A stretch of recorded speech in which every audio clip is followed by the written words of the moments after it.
نحمدہ ونصلی ونسلم علی رسولہ الکریم اما بعد اعوذ باللہ من الشیطان الرجیم بسم اللہ الرحمن الرحیم سبحان الذی اسری بعبدہ لیلا من المسجد الحرام الی المسجد الاقصی الذی بارکنا حولہ لنریہ من آیاتنا صدق اللہ مولانا العظیم وصدق رسولہ النبی الکریم ونحن علی ذلک لمن الشاہدین والشاکرین والحمد للہ رب العالمین۔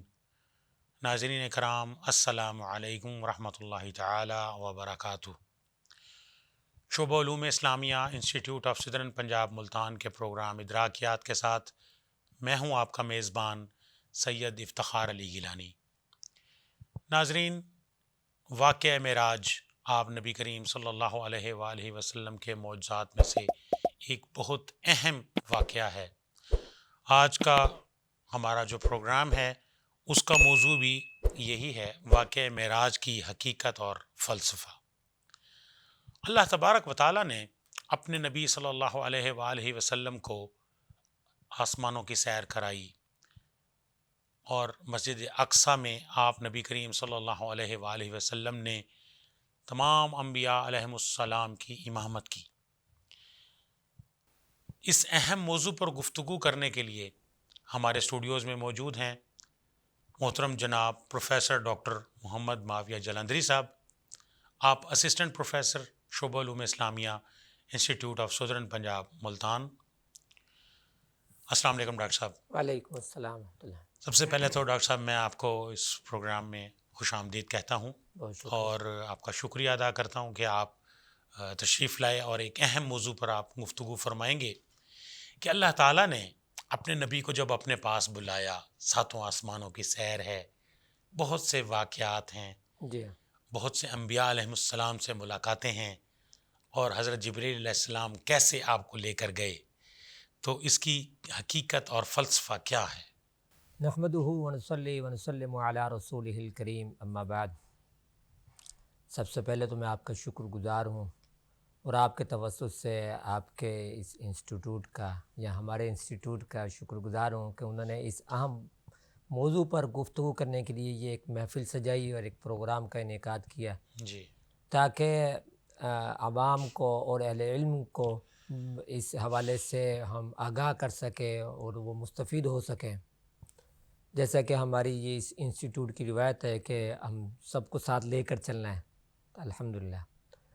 آپ کا سوال واقعہ معراج کے حوالے سے ہے۔ واقعہ معراج 27 رجب المرجب کو پیش آیا۔ آپ صلی اللہ علیہ وسلم کے مکی زندگی، جو نبوت کی مکی دور ہے، اس میں نبوت کے 10ویں سال یہ پیش آیا۔ اس کا جو واقعہ ہے پورا، اور اس میں اس واقعے کے اندر جو واقعات پیش آئے، سامنے آئے، اس پر تو ہمارے اہل علم اور خطباء بہت کچھ بیان کرتے ہیں، عوام بہت کچھ جانتی بھی ہے۔ آپ نے بہت اہم سوال اٹھایا کہ اس کی حکمت اور فلسفہ کیا ہے۔ اس کی حکمت اور فلسفہ ہمیں یہاں سے معلوم ہوتی ہے کہ جب آپ صلی اللہ علیہ وسلم کا یہ اس سفر کا آغاز ہو رہا تھا تو جبرائیل علیہ السلام آپ کے پاس ایک سونے کا تشت لے کر آئے اور شق صدر ہوا۔ وہ شق صدر آپ صلی اللہ علیہ وسلم کا جب بھی ہوا، اس کے پیچھے ایک مقاصد تھے۔ تو اس دفعہ جو شق صدر ہوا وہ حکمت اور ایمان کے لیے تھا، سبحان کہ اللہ۔ آپ صلی اللہ علیہ وسلم کو حکمت سے بھرپور کرنا تھا اور ایمان سے بھرپور کرنا تھا۔ تو ایک تو یہ چیز ہے کہ یہ تیاری تھی آپ صلی اللہ علیہ وسلم کی، یعنی آپ صلی اللہ علیہ وسلم کو جسمانی طور پر تو شروع سے ہی تیار کیا جا رہا تھا اور روحانی طور پر بھی تیار کیا جا رہا تھا۔ تو جس طرح جسمانی طور پر ایک درجہ بدرجہ آگے چلتے ہیں، ایک کلاس کے بعد دوسری کلاس، ایک مرحلے کے بعد دوسرا مرحلہ آتا ہے، روحانی طور پر بھی اسی طرح ہی درجہ بدرجہ آگے چلنا ہوتا ہے۔ سبحان اللہ۔ یہاں روحانی ترقی تھی، آپ صلی اللہ علیہ وسلم کی روحانیت کو مزید بھرپور کرنا تھا، سبحان اللہ۔ اور اللہ تعالیٰ آپ صلی اللہ علیہ وسلم کو اس طرح سے اس سٹیج تک لے کے جانا چاہ رہے تھے کہ جو باقی انبیاء علیہ السلام کو جو چیز حاصل نہیں تھی ان سے ممتاز کرنا تھا، ان سے، اور یعنی انسانوں کے ساتھ بھی آپ صلی اللہ علیہ وسلم کا تعلق ہے، وہ رہا ہے کیونکہ آپ صلی اللہ علیہ وسلم بشر تھے، انہی میں سے تھے، لیکن چونکہ نبی ہونے کے حوالے سے آپ کا اللہ تعالیٰ کے ساتھ ایک تعلق جڑا ہوا تھا اور وہ باقی انبیاء کے ساتھ مشترک تھا. جی اب ان باقی انبیاء میں آپ صلی اللہ علیہ وسلم کو ممتاز ایک حیثیت دینی تھی. سبحان اللہ. ایک حیثیت تو ختم نبوت کی حاصل تھی، ایک حیثیت یہاں ہوئی کہ اسی لیے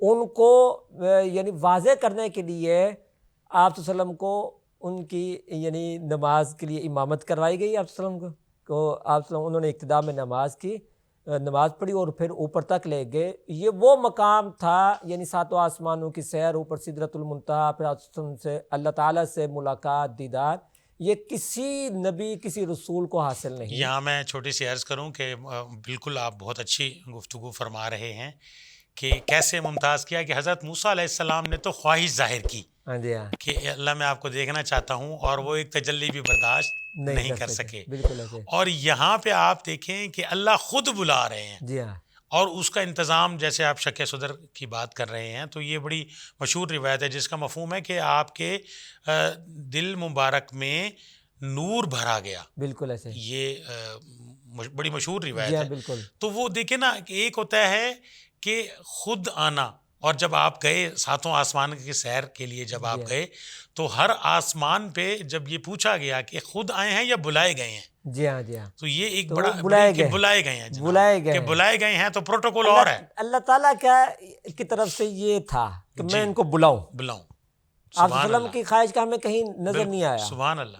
یہ اللہ تعالیٰ کی طرف سے تھا کہ بلاؤں، پھر اوپر تک بلایا اور وہ اس کے بعد پھر دیدار. سبحان اللہ. تو اس کے مقاصد ڈاکٹر صاحب کیا ہیں؟ ہاں اس کے ہاں بہت مقاصد بہت زیادہ ہیں، لیکن اس کے جو سب سے اہم مقاصد ہیں ان میں سے ایک تو اس آیت مبارکہ میں واضح جو ابھی آپ نے تلاوت کی کہ لِنُرِيَهُ مِنْ آیاتنا، تاکہ ہم اپنی نشانیاں دکھائیں. سبحان اللہ. اللہ تعالیٰ نے اپنی نشانیاں دکھانی تھی، اپنی نشانیاں دکھلانا مقصود تھا. اور اس کے علاوہ نماز، تمام عبادات ہماری زمین پر فرض ہوئیں، نماز ہماری آسمانوں پر فرض ہوئی. سبحان اللہ.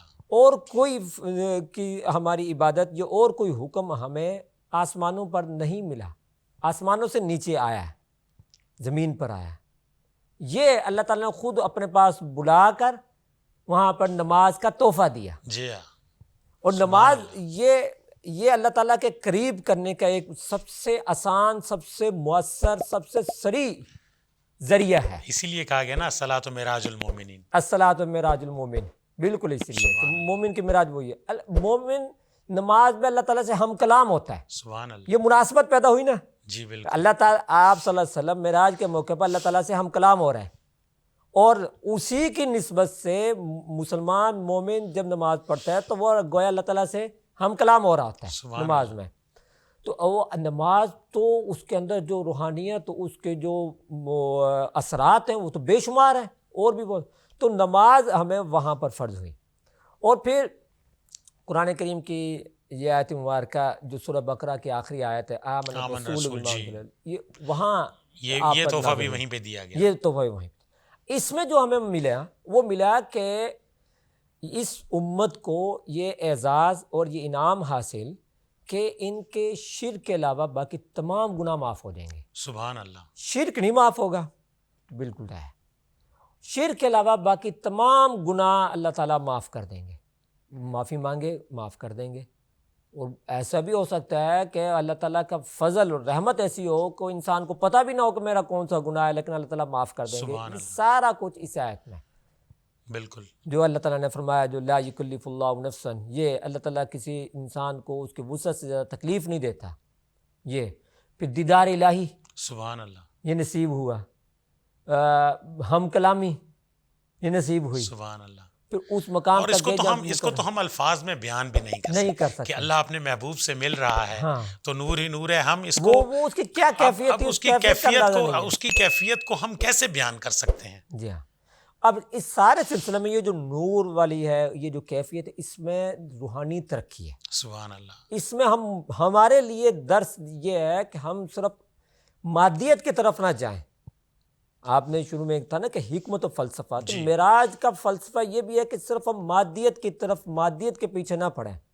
ایک روحانیت کا جو تصور موجود ہے ہمارے ہاں، اس کو بھی اپنائیں. سبحان اللہ. اس کا تو ایک خاص ایک تصور ہے کہ ہم صوفیہ حضرات کا جو انداز ہے وہ اپنا لیں، بہت اچھی بات، نہ بھی ہو تو آپ عام زندگی میں، اپنی ظاہری زندگی میں جو بھی آپ اعمال کر رہے ہو، لیکن اس کے اندر آپ جو روحانیت کا حصہ ہے وہ قائم کریں۔ سبحان اللہ، بہت بہت شکریہ ڈاکٹر صاحب، ماشاء اللہ آپ نے واقعہ معراج کی حقیقت اور فلسفہ کے حوالے سے بہت عمدہ گفتگو فرمائی۔ جزاک تو اللہ۔ محترم جناب پروفیسر ڈاکٹر محمد معاویہ جلندری صاحب، میں آپ کا ایک بار پھر شکر گزار ہوں کہ آپ پروگرام میں تشریف لائے۔ تو انشاءاللہ آگے پروگرام کا سلسلہ جاری ہے، انشاءاللہ پھر ہم آپ کو اور پروگرامز میں بھی آپ کو دعوت دیں گے، آپ تشریف لائیں گے، تو آپ کے تشریف آوری کا بہت بہت شکریہ۔ جزاک اللہ۔ ناظرین کرام، ابھی آپ ملاحظہ فرما رہے تھے محترم جناب پروفیسر ڈاکٹر محمد معاویہ جلندری صاحب، اسسٹنٹ پروفیسر شعبہ علوم اسلامیہ، انسٹیٹیوٹ آف صدرن پنجاب ملتان، واقعہ معراج کی حقیقت اور فلسفہ پر بہت تفصیل سے گفتگو فرما رہے تھے۔ یہ پروگرام، یہ جو موضوع ہے، اس کا احاطہ کرنا یہ 15-20 منٹ کی بات نہیں ہے، یہ تو اس کے لیے تو ہم ساری زندگی اگر ہم اس موضوع پر بات کریں تو یہ موضوع ختم نہیں ہوگا۔ تو آپ کس طرح آپ نبی کریم صلی اللہ علیہ وآلہ وسلم کو حضرت جبریل علیہ السلام، واقعہ معراج اسراء ہے، سیر، اور پھر معراج اور ساتوں آسمان اور انبیاء علیہ السلام سے ملاقاتیں، اور سدرۃ المنتہا پہ حضرت جبریل علیہ السلام کا رکنا کہ میں آگے نہیں جا سکتا، میرے پر جلتے ہیں، اور کس طرح سے بیت المعمور آپ کے سامنے ظاہر کیا جاتا ہے۔ تو یہ تو اتنے واقعات ہیں کہ اس کے لیے تو ہمیں بہت سارا وقت چاہیے، لیکن بہت مختصر وقت میں محترم جناب پروفیسر ڈاکٹر محمد معاویہ جلندری صاحب نے بہت عمدہ گفتگو فرمائی۔ دعا ہے اللہ تبارک و تعالیٰ نے ہمیں، آپ نبی کریم صلی اللہ علیہ وآلہ وسلم جو تحفہ وہاں سے لائے کہ 5 نمازیں 50 ہوئیں، اور 50 سے 5، اور اللہ نے کیا فرمایا کہ جو 5 نمازیں پڑھے گا ثواب اس کو 50 نمازوں کا ملے گا۔ تو اللہ تبارک و تعالیٰ سے دعا ہے اللہ تبارک و تعالیٰ ہمیں عمل کرنے کی توفیق عطا فرمائے۔ اپنے میزبان افتخار علی گیلانی کو بھی اجازت دیجیے، فی امان اللہ۔